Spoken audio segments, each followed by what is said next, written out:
یه چیزی رو میدونید؟ خیلی جالبه. همه درباره رژیم، ورزش و ویتامینا حرف میزنن، ولی کمتر کسی درباره چیزی حرف میزنه که بدون هیچ قرصی میتونه کل سیستم بدن رو تنظیم کنه. اونم خوابه.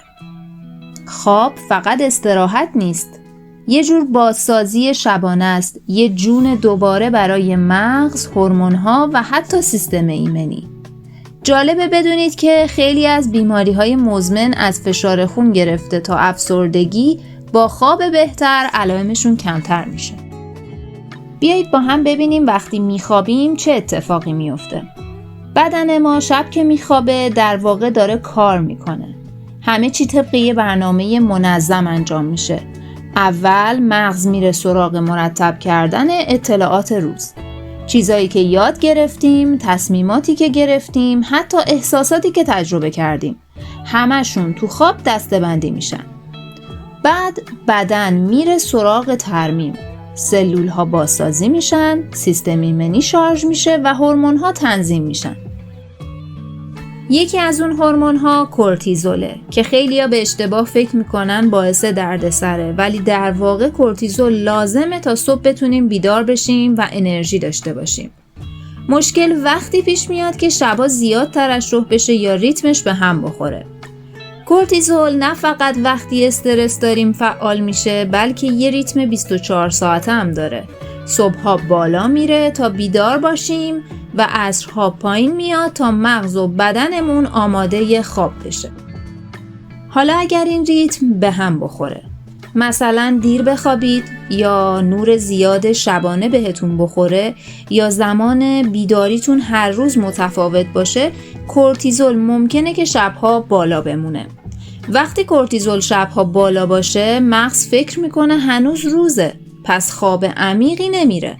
ذهن فعال میمونه و بدن فرصت تعمیر نمیگیره. از اون طرف ملاتونین مسئول اعلام خاموشی بدنه. وقتی تاریکی میاد ملاتونین بالا میره و مغز میفهمه که وقت خوابه. ولی اگر شب جلوی نور گوشی یا لپتاپ باشید، مغز فریب میخوره و فکر میکنه هنوز روزه. یه هورمون دیگه‌ای هم که توی این ماجرا نقش مهمی داره ولی همیشه کمتر در موردش حرف زده شده، انسولینه. انسولین کمک میکنه قند از خون وارد سلول ها بشه و انرژی تولید بکنه. حالا وقتی بدن نسبت به انسولین مقاوم بشه، قند خون شب هم بالا میمونه و مغز نمیتونه وارد حالت خواب عمیق بشه چون هنوز سیگنال انرژی بالاست. از طرف دیگه کمخوابی خودش باعث میشه مقاومت به انسولین بیشتر بشه. این یعنی به وجود اومدن یه چرخه معیوب.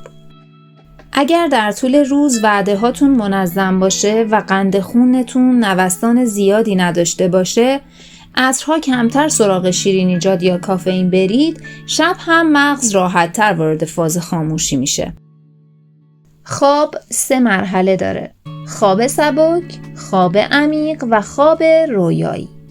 توی خواب سبک هنوز کمی نیمه هوشیاری دارید.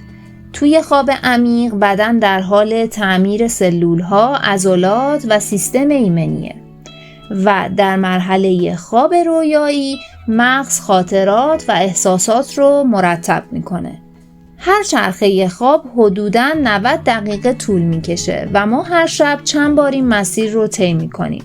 اگر خوابتون تکه تکه باشه، عملاً مغز هیچ وقت به اون مراحل ترمیمی نمیرسه.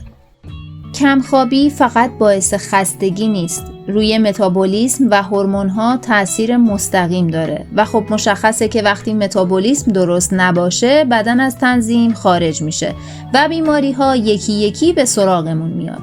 برای همینه که میگیم خواب بهترین روش برای پیشگیری و درمان خیلی از بیماری هاست. بریم ببینیم دلایل واقعی بیخوابی چیا میتونن باشن. موبایل و نور آبی دلیل‌های معروفشن، ولی خب گاهی تغییرات دمای بدن، سر و صدای محیط، کافئین عصرگاهی یا حتی نامنظمی ساعت خواب باعث اختلال میشن. بدن نظم رو خیلی دوست داره. اگر هر شب در یک ساعت مشخصی بخوابید، ریتم طبیعی هورموناتون خودش تنظیم میشه. برای داشتن خواب بهتر راهکارهایی رو در پایان این ویدیو بهش اشاره می‌کنیم.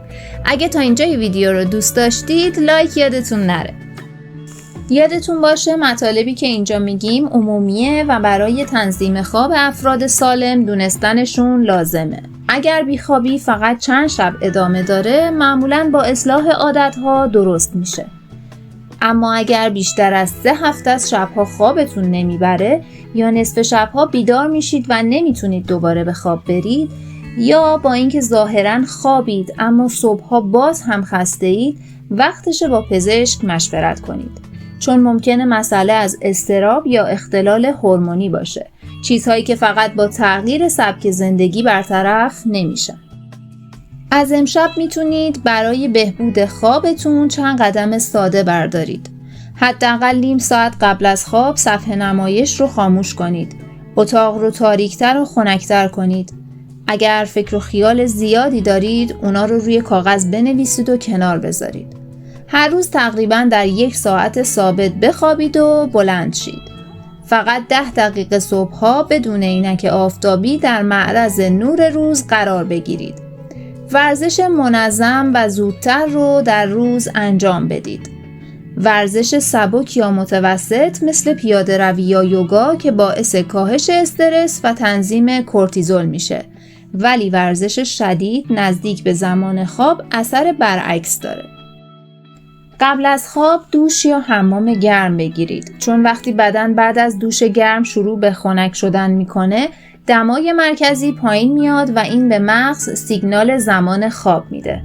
بوی آرامش بخش استفاده بکنید. رایحه‌هایی مثل استخوان‌دوست و بابونه از نظر علمی در کاهش ضربان قلب و افزایش کیفیت خواب مؤثر شناخته شدن. روتین ثابت پیش از خواب داشته باشید. یعنی هر شب یه دنباله آشنا برای مغز بسازید. مغز یاد میگیره بعد از اون مراحل به حالت خواب بره. اینا کارهای کوچکی هن ولی اثرشون روی کیفیت خواب و انرژی روز بعد فوق‌العاده است.